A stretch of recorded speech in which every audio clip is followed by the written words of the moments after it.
So hello students, how are you? I hope you all fine. So आज का video है NEET का bio का पेपर. हम लोग एक्सपोज करने वाले हैं. जी हाँ. सी यार, एक्सपोज तो नहीं, एक्सपोज वर्ड काफ़ी कंट्रोवर्शियल हो जाता है, मगर आज मैं आपको एक चीज़ बताऊंगा जिससे तुम्हें एटलीस्ट ये कॉन्फिडेंस तो मिल जाएगा कि बायो का पेपर जो है, जो नीट बनाता है, ठीक है, एनटीए बनाता है, जो भी बनाता है, ठीक है, वो हमारी रीच में है. अब हमारी रीच में है का क्या मतलब है कि देखो यार, बहुत तुम्हारे जो टीचर्स हैं, तुम्हारे मेंटर्स हैं, तुम्हारे यूट्यूब के टीचर्स हैं, वो तुम्हें बोलते रहते हैं कि नीट का पेपर कहीं से नहीं पढ़ना है. नीट का पेपर बायो का जो पेपर आता है नीट में, वो एनसीईआरटी से आता है, ठीक है ना, कंप्लीट डिटो डिटो एनसीईआरटी से आता है, ठीक है ना, मगर वो काइंड ऑफ जो कॉन्फिडेंस है ना हमें, वो नहीं मिल पाता. तो आज मैं 2023 का पेपर एनालाइज करने वाला हूँ, ठीक है, 2023 का, ठीक है ना. एक्चुअली मैं 2024 का करना था, मैं 2023 का मेरे को मिला तो मैंने 2024 का समझ के कर दिया. तो बात तो एक ही है, ठीक है ना, 2024 का भी कर दूंगा. तो वो पेपर जो है वो मैं तुम्हारे साथ एनालाइज करूँगा और तुम्हें लाइन टू लाइन में बता सकता हूँ कि पेपर जो है वो एनसीईआरटी से आता है.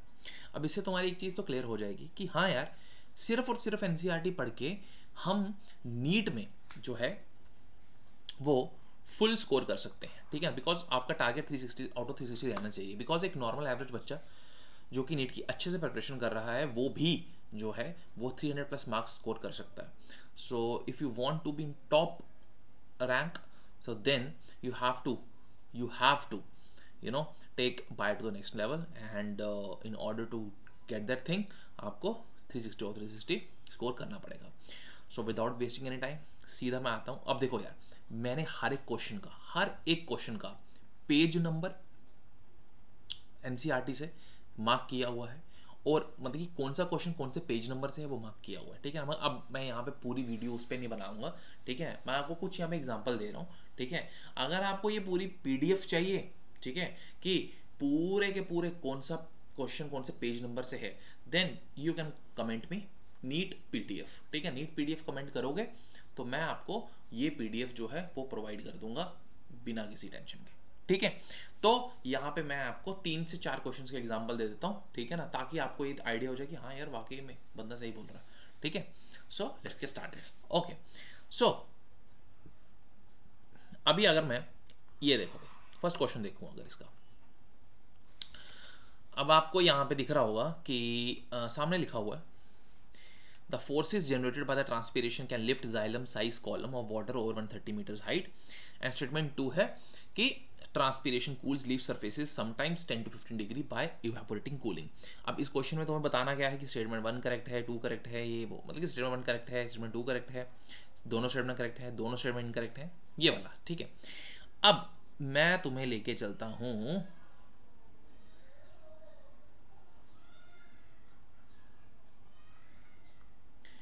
इसके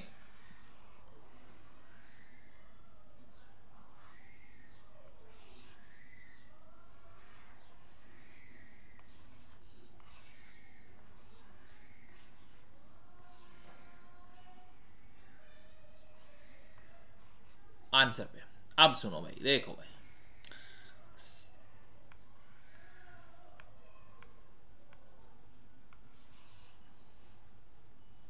देखो स्टेटमेंट याद है, ठीक है. यहां पे देखो,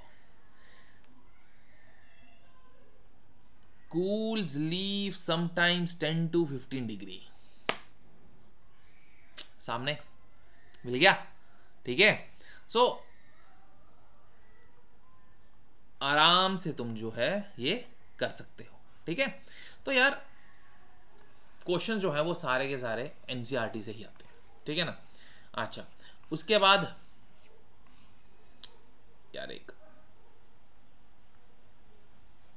ठीक, अच्छा,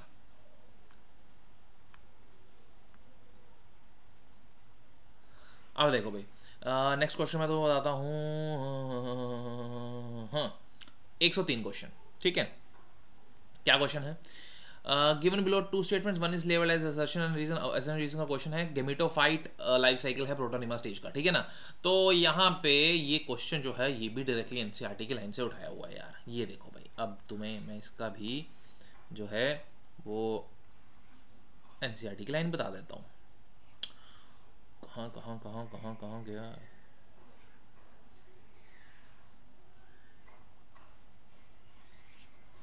हाँ हाँ हाँ हाँ हाँ हाँ हाँ हाँ हाँ, मिल गया।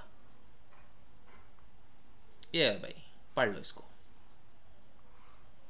The predominant stage of the life cycle of a moss is the gametophyte, which consists of two stages. The first stage is protonema stage, which develops directly from the sphere.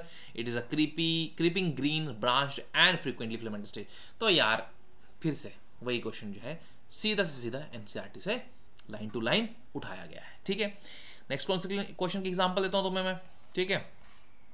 जैसे यहाँ पे आ जाता है हमारा,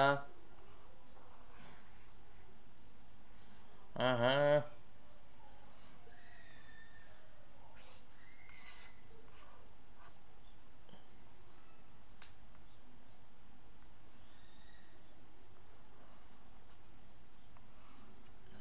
which of the following stage of meiosis involve division of centromere, ठीक है। तो division of मतलब डिवीजन ऑफ सेंट्रोमेयर किस मियोसिस की स्टेज पे होता है, ठीक है ना। तो अब देखो भाई यहाँ पे मैं क्लियरली तुम्हें बता सकता हूँ, कहाँ गया कहाँ गया कहाँ गया, यस,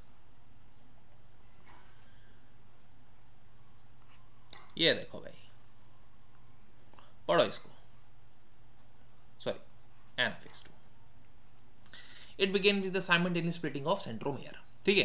तो यार ऐसी बहुत सारी एग्जांपल्स हैं, ठीक है ना। अब क्योंकि देखो वन बाय वन अब दिखाने में तुम्हें बैठूंगा तो बहुत टाइम लग जाएगा, ठीक है ना। तो इसका पूरा एक मेरे पास कंप्लीट पीडीएफ पड़ा है, ठीक है ना। ठीक, कौन सा पेज नंबर से कौन सा क्वेश्चन उठाया गया है, अब पेज नंबर तुम्हें बता दूंगा, तुम लाइन टू ढूंढ ही लोगे, ठीक है ना, इतना तुम्हें बताइए, ठीक है।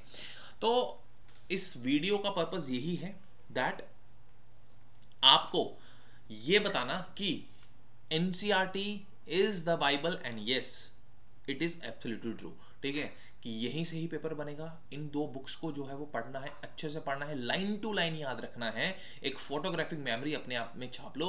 और सिर्फ थ्योरी नहीं मेरे भाई, सिर्फ और सिर्फ थ्योरी से काम नहीं चलेगा। समरी, एनसीईआरटी टेक्सचुअल क्वेश्चंस, उसमें जो फिलिंग द ब्लैंक्स होते हैं वो तक, और डायग्राम्स द मोस्ट इंपॉर्टेंट, ठीक है ना।